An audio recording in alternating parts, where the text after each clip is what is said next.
गया और आज वो खुद बोल रही है कि हम परीक्षा लेंगे। परीक्षा का विरोध तो शाहनवाज सौरभ नहीं कर रहे हैं कि नहीं, परीक्षा ना हो। जो सीटें हैं जो टीआरई 3 में होने वाले हैं उसके परीक्षार्थी तो लाखों में होंगे, तो लाखों परीक्षार्थी के मन में सवाल नहीं है क्या? और जो बीपीएससी आर्थिक अपराध इकाई की 3-3 नोटिस का जवाब तक नहीं दे पाई है और वो परीक्षा लेने के लिए आमदा है, ये बात बिल्कुल सच है या झूठ है ये तो बात पता ही चल जाएगा। सरकार में परिवर्तन। हाँ, सरकार में परिवर्तन। बिहार के सरकार के बारे में बात कर। हाँ, बिहार सरकार के बारे में बात कर रहे हैं। फिर नीतीश जी इधर उधर करेंगे। हम बार बार कह रहे हैं कि छात्रों अभ्यर्थियों को डरा धमका कर टीआरई में भी खेला होगा। टीआरई 3 में अगर भंडाफोड़ नहीं हुआ तो लीक कांड जो बिहार लीक सेवा आयोग है ये फिर छात्रों अभ्यर्थियों के साथ गुमराह करेगी। और इसी किस तरह पहला बोलना चाहेंगे? देखिए, सबसे पहले आपको बता दें कि जो बातें हो रही है कि हम परीक्षा लेने जा रहे हैं, यानी विभिन्न जिला के जिलाधिकारी है उनको चिट्ठी भेजा गया है बीपीएससी की तरफ से कि 27 से 30 जून तक जो है परीक्षा जो है वन शिफ्ट में जो है तैयारी हम लोग करने जा रहे हैं।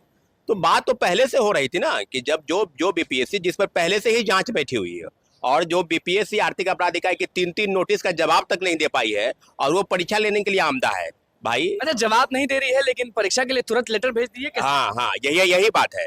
बीपीएससी के नए चेयरमैन जो है रवि परमार मनु भाई, उनको शायद पता ही नहीं है। जब पत्रकार द्वारा सवाल पूछा गया कि सर इस बारे में, तो उन्होंने कहा कि हो सके पत्राचार जो है सचिव स्तर से हुई हो, उनको जानकारी नहीं है। जो बीपीएससी टीआरई 1 और टीआरई 2 में फर्जीवाड़े तरीके से जो शिक्षक अभ्यर्थी है उनके साथ उनको गुमराह करके दूसरे सेटिंग गेटिंग के तहत उनको प्रश्न पत्र मुहैया कराया गया और आज वो खुद बोल रही है कि हम परीक्षा लेंगे। परीक्षा लेने वाले और नहीं लेने वाले दोनों में अंतर इस बात को समझ लिए। जो लोग मेहनत कर रहे हैं, मेरिट से जाना चाहते हैं, उनके लिए तो बेहतर विकल्प है कि परीक्षा जो है होने वाली थी नहीं हुई तो अब हो रही है।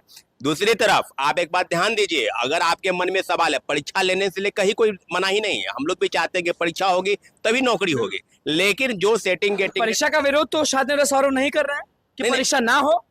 देखिए, परीक्षा का विरोध पहले भी हम नहीं करते थे, लेकिन हम लोग का स्पष्ट मानना था कि परीक्षा तब हो जब टीआरई 3 का भंडाफोड़ जो लीक पेपर कांड है उसके पूरी तहकीकात हो जाए, सब चीज हो जाए तो अच्छे से परीक्षा लोग दें। हाँ, लेकिन बात ये हुआ कि भाई अगर आपके मन में अगर आर्थिक अपराध इकाई जांच कर रही है तो जांच में तो खुलासा हुआ नहीं। दोनों विशाल चौरसिया हो चाहे विजेंद्र गुप्ता हो, दोनों की मीडिया कॉन्फ्रेंस में स्पष्ट रूप से उन्होंने कहा था कि पेपर लीक कांड में बीपीएससी अधिकारियों और कर्मचारियों की भूमिका है, क्योंकि हजारीबाग की चाक से 270 लोगों की जो गिरफ्तारी हुई, सबके पास जो प्रश्न पत्र मिला वो बिना क्यूआर कोड लेगा। तो अभ्यर्थी को समझना है ना, 87,000 जो सीटें हैं जो टीआरई 3 में होने वाले हैं उसके परीक्षार्थी तो लाखों में होंगे, तो लाखों परीक्षार्थी के मन में सवाल नहीं है क्या कि अगर पेपर लीक कांड का उद्भेदन हुए बिना परीक्षा लेने का कोई औचित्य है? अगर है नहीं तो आप क्या विश्वास करेंगे कि टीआरई 3 जो होगा उसमें सेटिंग गेटिंग के तहत लोगों को नौकरी नहीं मिलेगी? अच्छा, क्या लगता है टीआरई 3.0 में डोमिसाइल नीति लागू हो जाएगा? क्योंकि बहुत कम दिन है और आप लगातार आवाज उठाते हैं, बहुत सारे लोग आवाज उठाते हैं कि डोमिसाइल नीति बहुत जरूरी है, क्योंकि रिजर्वेशन का लाभ फिर से बाहरी अगर ले जाएं तो दिक्कत है ना। डोमिसाइल नीति टीआरई 3 पर 6 तारीख के बाद यानी 6 जून के बाद हम लोग बिहार में, देखिए अभी लोकसभा के परिणाम कल आएंगे, लेकिन उसके पहले ये बातें चल रही है कि बिहार के भी परिवर्तन, सरकार में परिवर्तन होने जा रहा है। ये बात बिल्कुल सच है या झूठ है ये तो बात पता ही चल जाएगा। सरकार में परिवर्तन। हाँ, सरकार में परिवर्तन। बिहार के सरकार के बारे में बात कर। हाँ, बिहार सरकार के बारे में बात कर रहे हैं। फिर नीतीश जी इधर उधर करेंगे। ऐसा तो सुनने को मिल रहा है, लेकिन हो सके उसमें झूठ भी हो, क्योंकि जो चीज नीतीश जी करते हैं, मुख्यमंत्री जी करते हैं, एक कान को पता होता है, एक कान को शायद पता भी नहीं होता है। तो ये प्रेस में इस तरह की चीजें जो है 6 तारीख के बाद क्या मतलब कि क्या आने 6 तारीख के बाद हम लोग बीपीएससी के पास जाएंगे, शिक्षा विभाग के पास जाएंगे, जो उस समय के जो चीजें हैं। अभी जो सिद्धार्थ जो ज्वाइन किए हैं एसीएस पद पर, उनसे मिलेंगे। सरकार के जो बड़े नेता, पाठक तो छुट्टी पड़े, के पाठक छुट्टी पड़े, यहाँ शिक्षकों को स्कूल खोल दिए हैं, गर्मी में लहलाती गर्मी में आप जाइए स्कूल, हम चल दिए एसी का हवा खाने दिल्ली में। तो यह बात समझ लीजिए कि ऐसे अधिकारी जो शिक्षकों पर कार्रवाई करता हो, जो टीआरई 2 में भंडाफोड़ हुआ उस पर कार्रवाई नहीं, उल्टे निहत्थे छात्रों पर कार्रवाई, तो ऐसे अधिकारियों कर्मचारियों की मिली भगत का परिणाम है कि टीआरई 1 टीआरई 2 में बड़े पैमाने में फर्जीवाड़ा हुआ। डोमिसाइल नीति पर बात करेंगे तो हम 2 प्रमुख नेता से बात करना चाहेंगे, एक सम्राट चौधरी और विजय सिन्हा। जब डोमिसाइल नीति लागू नहीं थी, जब नहीं थी, तो ये दोनों से बात करना चाहेंगे।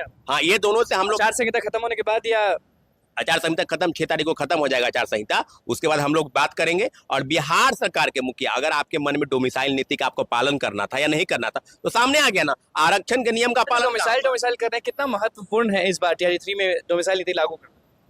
TRE1 और TRE2 में 60% नौकरी दूसरे स्टेट के लोग ले गए नौकरी करने, और अभी फॉर्म भर रहा है आपको यूपी का एक फॉर्म डीएलएड सर्टिफिकेट जो लेना है, उसमें भी डोमिसाइल लग गया है। यानी जो यूपी के लोग होंगे वही डीएलएड का सर्टिफिकेट लेंगे। यहाँ वाले कुछ नहीं कर पाए। यहाँ वाले जो है नहीं, यहाँ वाले कुछ नहीं, यहाँ वाले यही है कि आपको नौकरी राज्य सरकार नहीं देगी, नहीं देना चाहती है, क्योंकि TRE2 में क्लियर हो गया है। जो आरटीआई से खुलासा हुआ उसमें 1 to 5 में 17,000 महिलाओं को जो नौकरी मिला, उसमें 10,100 से ज्यादा लोगों के दूसरे स्टेट के लोग हैं। तो अब बात अब कहाँ रह गई है कि हमने नहीं दिया, हमने। रिवाइज रिजल्ट का क्या कहेंगे, क्योंकि लगातार आवाज उठ रहा था, फिर ओएमआर शीट जो है वो भी चेक होना शुरू हो गया TRE2 में, तो अब क्या लगता है, मतलब रिवाइज रिजल्ट भी अब भूल जाए लोग, भूल जाए सारे लोग? नहीं, रिवाइज रिजल्ट भूलेंगे नहीं। रिवाइज रिजल्ट पर 6 तारीख के बाद डोमिसाइल पर और जो फर्जीवाड़ा हुआ है, आरटीआई से जो खुलासा हुआ है, आरक्षण का पालन नहीं हुआ है, सब पर 6 तारीख के बाद बैठक करके हम लोग घमासान करेंगे। अभी जो कुछ दिन बाकी हैं, पूरा कोशिश रहेगा कि डोमिसाइल नीति लागू हो जाए, रिवाइज रिजल्ट आ जाए, मतलब कि TRE 3.0 से आप चाहते हैं कि उससे पहले सब चीज निपट जाए। TRE3 इस महीने के अंतिम तो शुरू होने वाला है, वो एक संभावित तिथि है, उस पर कंफर्म नहीं जाइएगा। कंफर्म नहीं जाना है? नहीं, उस पर अरे बहुत लोग कंफर्म हो गया है, हमें भी लगा कि कंफर्म डेट हो गया। इसके पहले भी तो बताए थे ना भाई कि हम 4 जून के बाद परीक्षा लेंगे।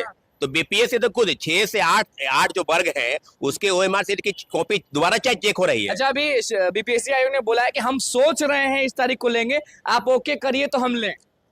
बीपीएससी ने डीएम को चिट्ठी लिखा है कि हम 27 से 30 जून को परीक्षा लेने के बारे में सोच रहे हैं। सोच रहे हैं आप जो है स्कूल का मुहैया कराकर हमको एक कंफर्मेशन का लेटर जो है वो दीजिए। क्या लग रहा है? देखिए, वो 27 को ले या बाद में ले, परीक्षा तो लेनी ही है, लेकिन उसके पहले डोमिसाइल पर, आरक्षण पर और फर्जीवाड़ा पर आर पार की लड़ाई हम लोग लड़ेंगे। परीक्षा देना अलग विषय है, हम परीक्षा पर नहीं जा रहे हैं। हम जाना चाहते हैं ये कि TRE3 में जो भंडाफोड़ हुआ पेपर लीक कांड के, उसका आखिर सरगना कौन है? अगर अतुल प्रसाद जी नहीं थे तो किसने प्रश्न पत्र उन लोगों के पास मुहैया कराया? क्या आर्थिक अपराध इकाई को जानने का हक नहीं? क्या बिहार के लाखों अभ्यर्थी और नौजवानों को जानने का अधिकार नहीं? अगर TRE3 में भंडाफोड़ नहीं हुआ, अगर ये बात का, तो जान लीजिए कि पैसा देकर लोग TRE3 में भी बहाल हो जाएंगे, और आप यूं ही ABCD आप बैठ के लाइब्रेरी में अपने घर में रंगते रहिए कि इसका आंसर ये कर लेंगे, उसका आंसर ये कर लेंगे। इसी तरह का चेयरमैन बड़े पैमाने पर फर्जीवाड़ा करके TRE1 और TRE2 में जो फर्जीवाड़ा किया वो उड़ गए और ट्वीट करते रहे कि हम लाए हैं तूफान से कश्ती निकालकर। बीच मझधार में अभ्यर्थियों को छोड़कर भागने वाला जो पूर्व चेयरमैन अतुल प्रसाद है, वो सबसे बड़ा सरगना वही है। हम बार बार कह रहे हैं कि छात्रों अभ्यर्थियों को डरा धमकाकर TRE3 में अगर भंडाफोड़ नहीं हुआ तो लीक कांड जो बिहार लीक सेवा आयोग है, ये फिर छात्रों अभ्यर्थियों के साथ गुमराह करेगी और इसी प्रकार का फर्जीवाड़ा करके लोगों को बहाल करेगी। और आपको हम बता रहे हैं कि आंदोलन जब होगा, नेतृत्व कोई भी करे, आपको आना है, और बड़े पैमाने पर। अगर आप नहीं आइएगा तो ना आरक्षण का नियम का पालन हुआ, न डोमिसाइल हुआ, न फर्जीवाड़ा हुआ। सारे अभ्यर्थियों को आना है जो चाहते हैं कि फेयर तरीके से परीक्षा देकर बहाल होए। अगर आप नहीं आना चाहते हैं तो फिर आप बैठिए, जो आंदोलन हम लोग करेंगे उसमें किसकी भूमिका होगी और कौन क्या करेगा, इतना जरूर है कि 6 तारीख के बाद हम लोग बैठक बुलाने जा रहे हैं। और निश्चित रूप से बीपीएससी TRE1 और TRE2 में जो फर्जीवाड़ा हुआ और बड़े पैमाने पर उतरने वाले, सड़क पर उतरने वाले जितने भी शिक्षक संघ के नेता हैं, उनके साथ बैठक बातचीत होगी। जो भी अभ्यर्थी आएंगे उनके साथ बातचीत होगी, जो रूपरेखा तैयार होगा। इतना जरूर है कि TRE1 और TRE2 में बिना जांच हुए, अगर आर्थिक अपराध इकाई कह रही है कि जांच कर रहे हैं, अभी तक 3 नोटिस के बाद भी बीपीएससी जवाब नहीं दी, और वही बीपीएससी परीक्षा लेने की तैयारी कर रही है। तो हमको तो हास्यास्पद लगता है कि इस तरह के जो काले कारनामे में पूरा संलिप्तता है, बीपीएससी की भूमिका है, और वो परीक्षा लेने की तैयारी कर रही है। ऐसे आयोग को डूब के मर जाना चाहिए। खासकर मुख्यमंत्री जी को संज्ञान लेना चाहिए कि जब जांच चल रही है